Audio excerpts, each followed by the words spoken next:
Oh, I'm sorry. Did I break your concentration? Anything for my princess. I am serious, and don't call me Shirley.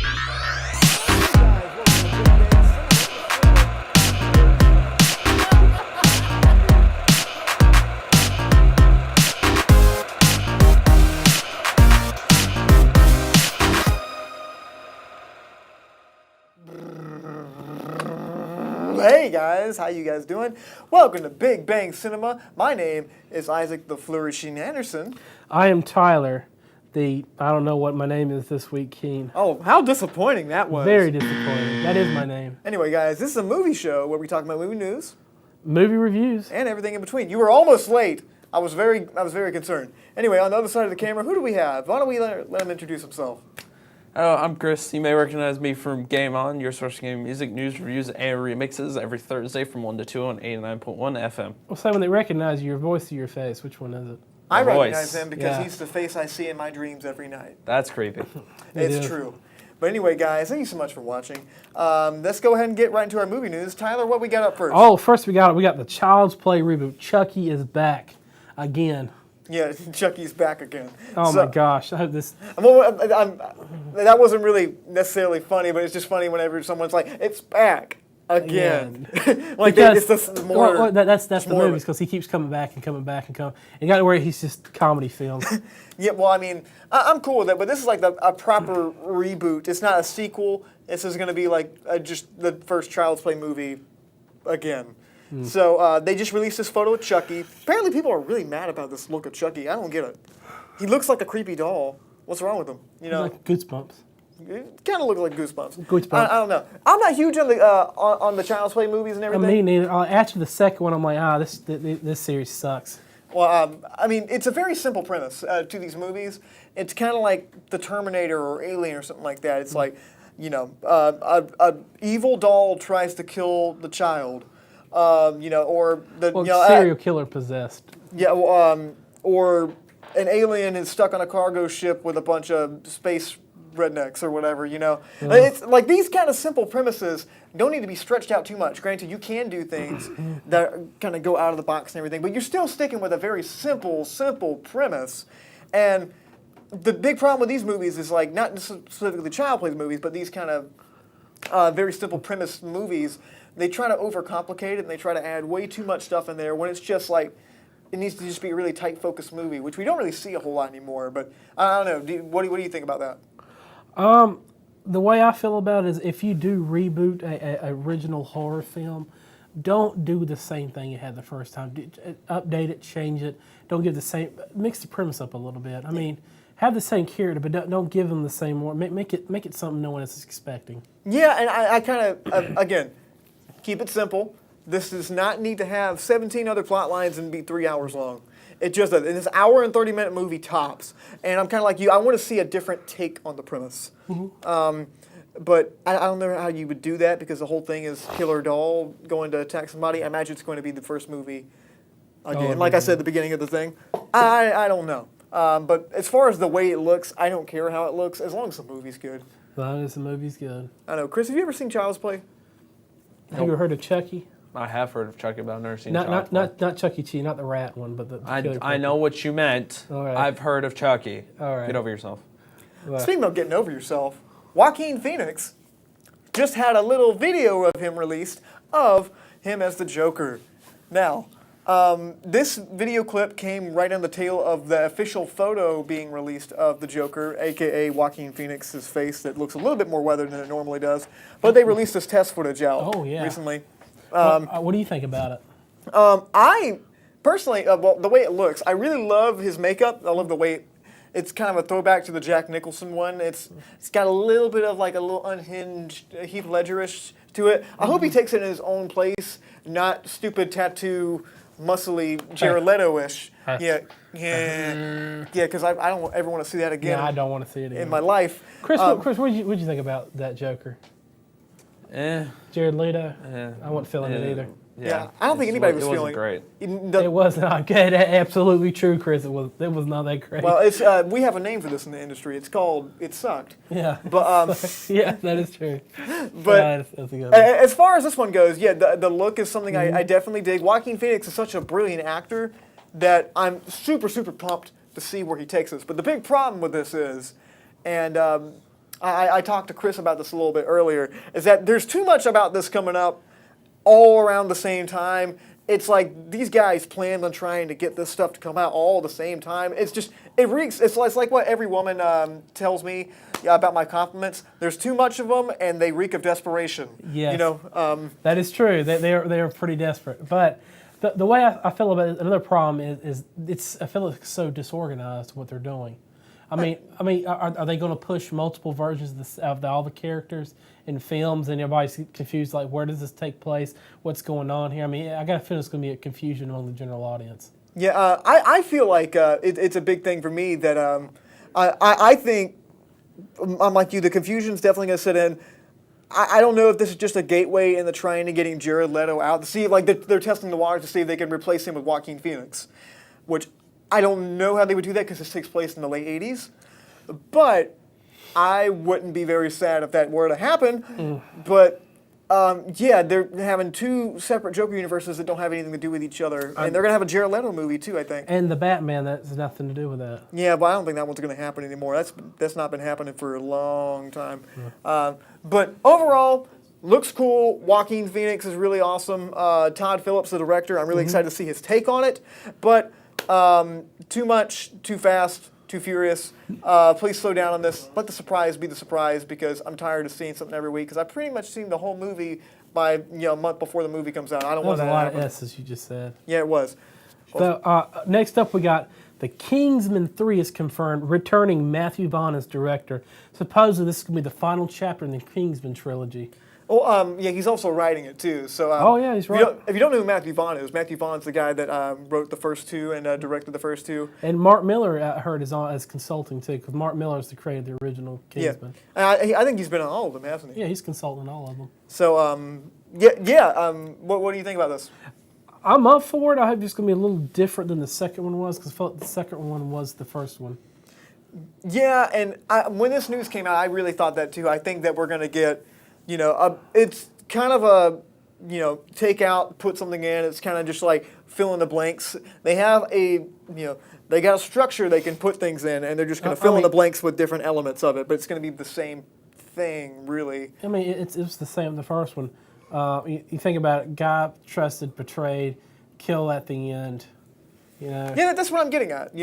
It's kind of like you can just insert things here, and it would all work. But the big thing is you always got to make it bigger and everything. You got to make it more epic, and it doesn't really need to be that way. I don't want to see them like go to space or anything like that. Or what if they go the opposite of space? What if they go inside the planet of the Earth, the center? Well, and when it gets so overblown like that, and granted, these movies are supposed to be a little bit over, and big, indulgent kind of things. I get it, and if it's done to an enjoyable standpoint and not just like just to do it because they could do it, it might have a little bit more impact on me. The second one was fine. You're right, it was very similar to the first one, but Matthew Vaughn's a really cool creative mind. I don't know, Chris, have you seen Kingsman? I have not seen it. It's a good one. I think you might enjoy it. Have you seen X-Men First Class? I have not. Have you seen Dang, Stardust? man, you're not making this one easy. I'm really not. Have you seen Stardust? He probably No. hasn't even heard of Stardust. No, I haven't even seen Stardust. Stardust was good. It's on Netflix. Well, who has time to watch Netflix? It's a Matthew Vaughn movie. But overall, excited for that. Hopefully they try something cool and new. Granted, they killed like all the cast from the first movie off in the first 20 minutes of the last one. So Eggsy is still there. No, and they brought back. Eggsy's still there. Yeah, and they brought. The only one left is him and Colin Firth, Yeah, because they brought him back from the dead. Mark Strong died singing Country Road. Take me home to the place. But yeah, let's see where that goes. But last but not least, this actually came out last night. We have a new trailer from X-Men: Dark Phoenix. It stars Sophia Turner, and it was directed by Mr. Simon Kinberg, the man that produced all those Fox movies that you know, and some of them that you really don't like at all, like Fantastic Four. And he also produced all the recent X-Men movies, and I believe he produced Deadpool also. Pretty much anything that Fox has come out with, like superhero-wise, he's had his hand in. Do you feel this is gonna be the last X-Men movie No, I don't think so. after the merger? Well, the merger's kind of still in effect. It's most likely going to happen, but it's not 100% happening right now. Well, I mean, they say it's in the process. It'll be within 2 years. The merger would have been finished. If you don't know the merger we're talking about, it's between Disney's going to try to buy Fox up, this little branch of Fox. But in that case, maybe so. But as far as the trailer goes, trailer's fine. Yeah. Generic trailer that with vague threats like, I know where you will be going. She is danger to all of us. I'm looking evil in the eyes. You don't belong here. And it's those kinds of lines like that. The biggest thing that interests me is because I've never seen Simon Kinberg direct before. Oh, okay, the biggest thing for me is Jennifer Lawrence is going to be blonde in this. Who cares? I care. Has anybody talked about Jennifer Lawrence in like over 3 years Yes, they have. besides those photos? That movie she did, Glee or Happiness or whatever that movie was. That tells you where it is right now. Mother as well. Oh yeah, Mother. She did Mother. We did talk about her Mother. Yeah, we did. She's like a nice lady. Hi, Jennifer Lawrence, if you're watching this. Her face is on. Yeah, her face on is the up there, wall. actually. Yeah, I'd kiss that face too. But let's go. So, what are you feeling about this? Is this maybe the direct? You believe it's the direct sequel to the X-Men Apocalypse, which that was very underwhelming. Well, I mean, I do. I heard it was in the 90s, which it doesn't make sense because Xavier looks about the same as he did back in the 60s. Back in the 90s, yeah. Yeah, well, But the first X-Men was in the 90s, filmed in 1999. it was 1999, yeah. But as far as this, like I said before, Simon Kinberg directing, I've never seen him direct. He's produced a lot, and granted, there's been rumors that he directed the last act of Fantastic Four because he had to. So you tell me, with 10 years, he's going to turn into Patrick Stewart. Yeah, it takes 10 years to turn McAvoy into Stewart. Yeah, they really don't really care about the continuity. Yeah, If this does take place in the 90s, it's kind of ridiculous. But overall, they've been trying to do the Dark Phoenix for a long time. I believe we have a photo of now defamed director Brett Ratner, his version, Famke Janssen, who I would definitely marry if I had the chance, even though she's probably as old as my mother. It's Mr. Simon Kinberg right there. Oh, you married Mr. Simon Kinberg? I wouldn't. No, I would marry Famke Janssen. Oh. But as far as that one goes, people did not like that one at all. X3, that one sucked, and I feel like they're always trying to they're trying to fix things in these X-Men universes because they're so messed up. Well, a lot of people compared the third one to like a Brett Ratner film. Because it was a Brett Ratner film. Because it just wasn't good. And it was terrible. Yeah, there's Famke. And not as much leather. So you're telling me she's going to turn into Famke Janssen in 10 years? So it's like a 10-year jump for all these people. It's a little bit ridiculous, but as far as I'm just taking the movie as a whole for this one. I'm excited to see where they go with it. I hope it's not a big old cluster.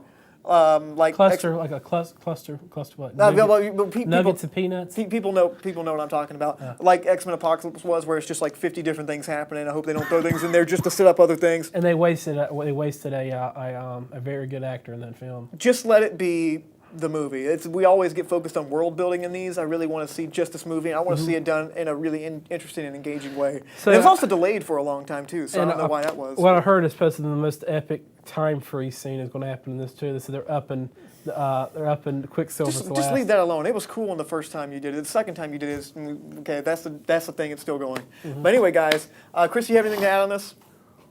No, not particularly. I've seen bits and pieces of the X-Men movies, but I haven't seen them in full.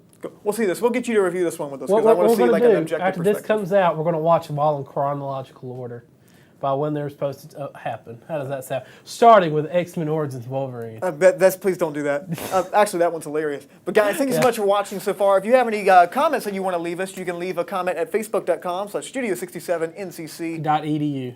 Don't confuse the people. It's just the one I said. We would love to hear what you guys have to say. All right, so we're going to take a real quick break. When we come back, we have a really fun segment to tell you. It's called Pre-Gaming Halloween. Well, no, it's not. It's called something else, but we're going to be right back. When it comes to culinary arts, Nash Community College is here to turn your burning passion for food into a career. Our chefs, with over 70 years of highly qualified industry experience, are here to point you in the right direction, teaching and handing down classical culinary techniques that will improve your skills and help you cut your way into the food industry.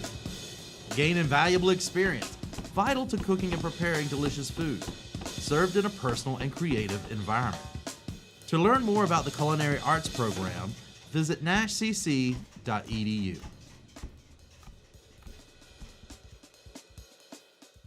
It's time to pursue your career in veterinary medicine.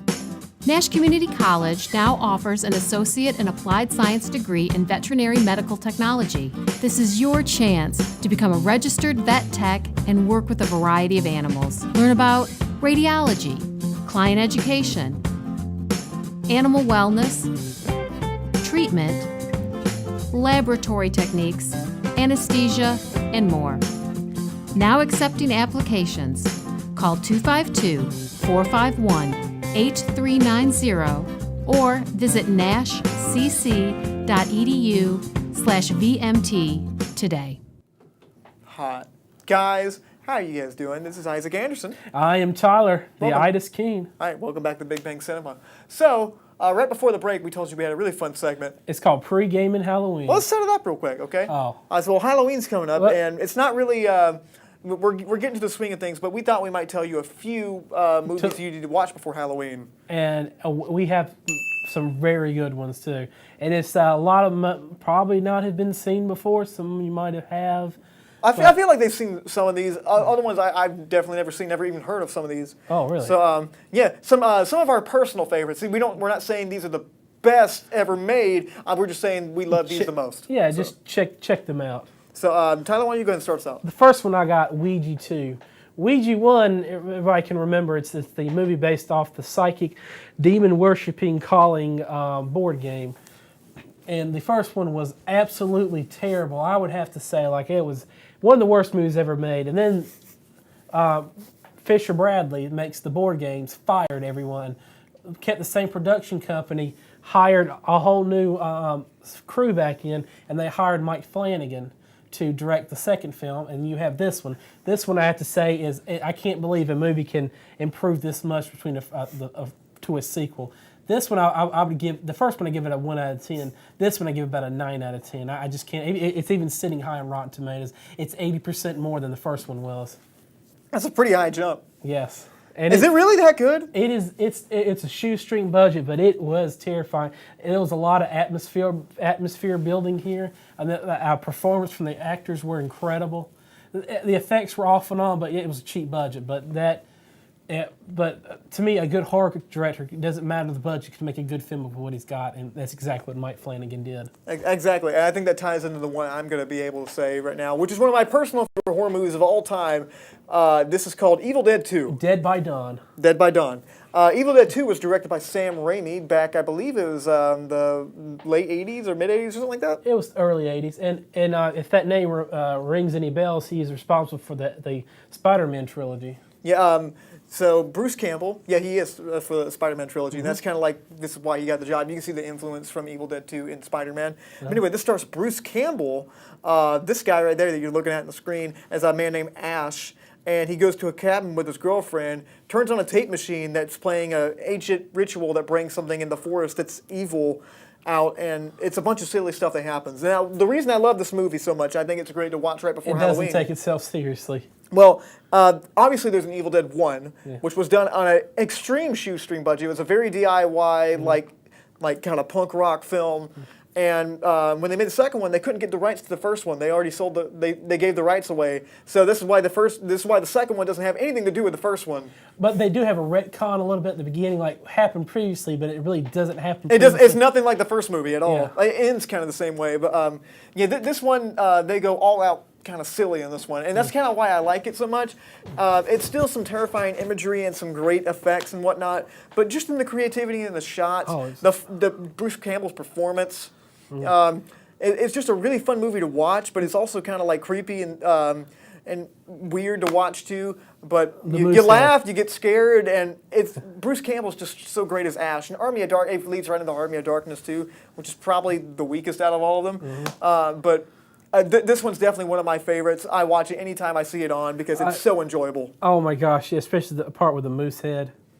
Well, we don't want to spoil it for people. Oh yeah, people don't see it. well, they haven't seen this movie in 40 years. Well, my favorite is when Bruce Campbell starts hitting himself over the head with the plates. His hand gets possessed. Yeah, but you know if you've seen the movie. Tyler, what's next? The next one I have a movie called The Autopsy of Jane Doe, and that came out a few years ago, about 2 years ago, and It was a under the radar film, and this was a shoestring budget. It had Brian Cox and Emil You know what shoestring it had Brian Cox in it. Brian Cox. It had Emil Hirsch in it, and I believe it had Ophelia Lovibond in it.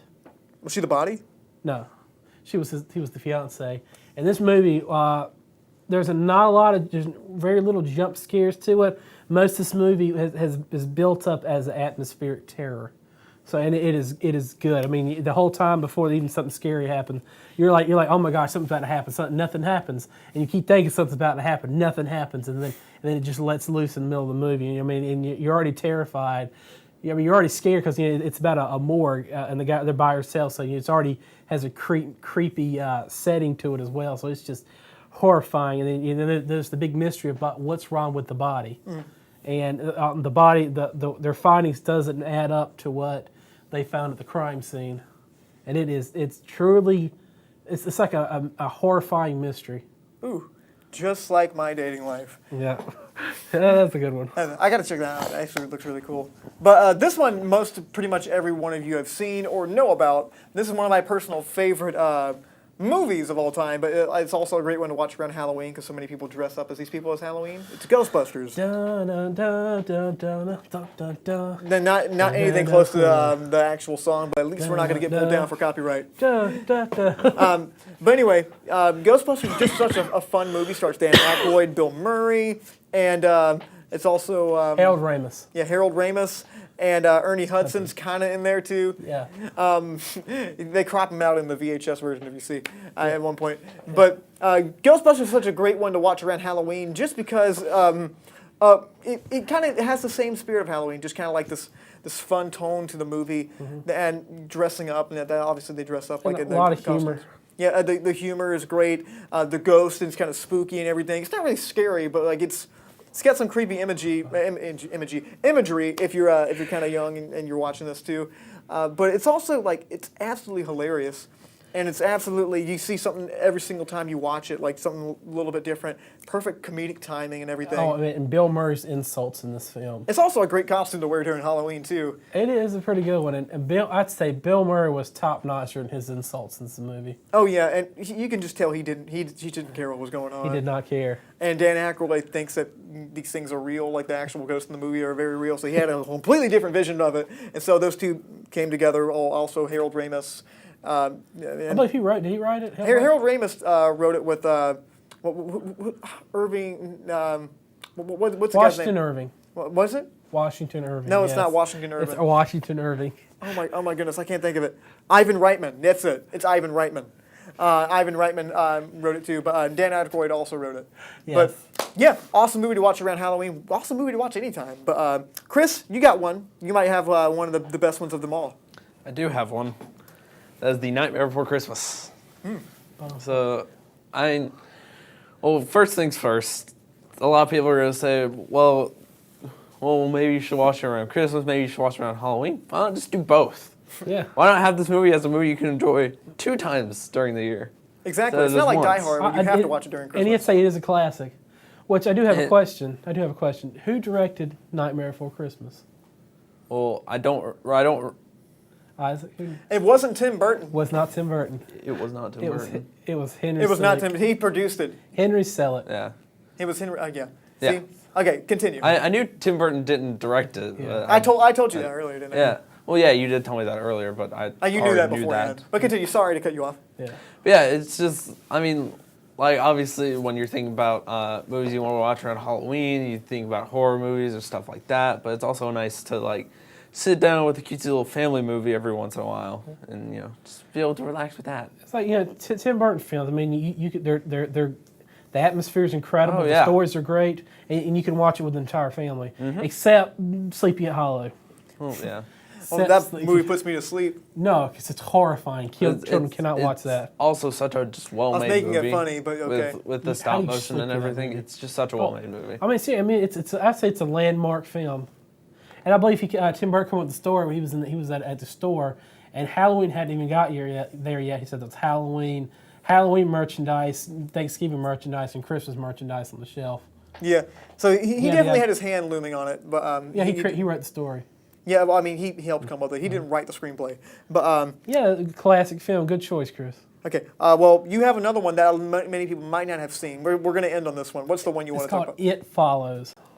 Okay, I've heard of this one, and I heard it was great. So, This film, this too was a shoestring budget. And this film, it's about a curse, and it passes on like a venereal disease, like full. yeah, I think people get the picture. I Yeah. think people know how to get those things. So, and it as it passes on to the next person, there's a invisible creature that only appears to the people that are cursed, and it slowly follows them at a walking pace. And when it gets to them, it's going to kill you and brutally murder you. But you can get away from it, you can drive away from it, but I mean, it's always going to be, it'll swim, climb, and it'll break your window, crawl in your house. I mean, it's always going to be, and no one else can see it. The only way to know it's there is if you have to say, can you see that person? If they can't see it, then that's definitely the creature, and it'll appear as random people. It'll appear as somebody you know, somebody you trust, or as its past victims. And it is truly a horrifying film, and it is, and the best thing to do is just keep moving, constantly moving. It scared me. I was terrified the first time I saw this movie. I mean, I'm sitting there like this, like, oh my gosh, like I'm celibate right now for the rest of my life. You know, say I don't have any fear of catching this this disease. But Yeah, guys, you're safe. But guys, thank you so much for watching. We really do appreciate it. Next week, we're in between two movies right now. It's either a Netflix film that we have not determined yet, or a movie called Hellfest. I say Netflix, sir. I say Hellfest because that one looks really interesting. But you're going to have to figure it out. So put that in your pipe and smoke it.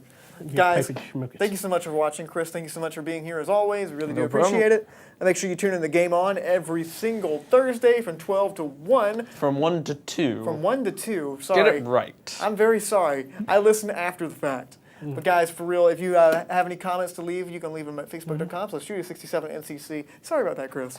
And yeah, if you want to listen to Chris's show, you can listen to 89.1 BBR, Nashville, Tarboro, and Rocky Mount. So, really appreciate it, guys. My name's Isaac Anderson. I am Tyler. That's Oh, Chris, come on. Okay, we're going to do that Well, one. you didn't even point to me or anything. Okay, that's Chris. Stay lovely, guys. Wait, you say PBR? Yeah, no, I said bye, everybody. No, the radio shows It's PBR. BBR. You know Oh. this. But guys, stay lovely, guys. They love it.